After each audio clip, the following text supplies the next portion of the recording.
کتا کپڑوں سے رگڑتا ہوا چلا گیا۔ ایسی صورت میں غسل کرنے یا کپڑے تبدیل کرنے کی ضرورت ہے یا نہیں، یہ ایک سوال ہے۔ اس کا جواب ہے کتے کا لعاب یعنی تھوک نجس ہے۔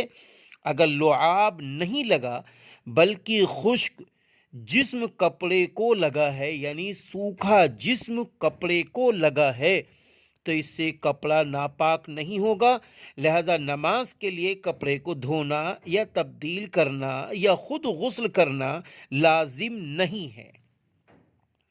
سوال ہے، اگر مہر کا ذکر نکاح کرتے وقت نہ کیا جائے یا مہر کی نفی کر دی جائے کہ مہر نہیں دیں گے تو شرعاً اس کا کیا حکم ہے؟ جواب: مہر کا ذکر نہ کرنے اور مہر کی نفی کرنے کی صورت میں نکاح درست ہو جائے گا، مہر مثل واجب ہوگا۔ ایک سوال ہے، ایک شخص نے امام کے ایک طرف سلام پھیرنے کے بعد تکبیر تحریمہ کہہ کر اقتدا کی، تو کیا اس کی اقتدا صحیح ہوگی یا نہیں؟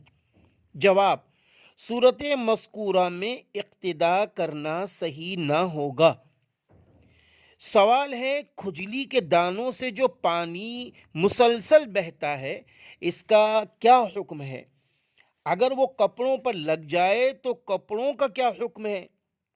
جواب: اگر وہ پانی اپنی جگہ سے بہہ جائے تو ناقص وضو بھی ہے، اور جس کپڑے پر لگ جائے وہ بھی نجس ہو جائے گا۔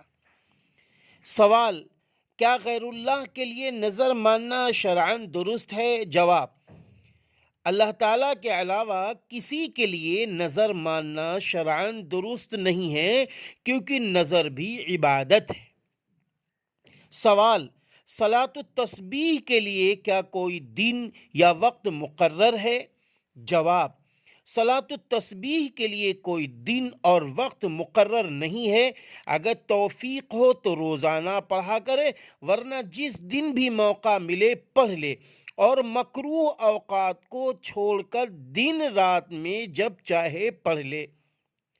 سوال: ایک شخص کو مکان بنانے کی ضرورت ہے، کیا اس کے لیے بینک سے قرض لے سکتا ہے جبکہ اس پر سود بھی دینا پڑے گا؟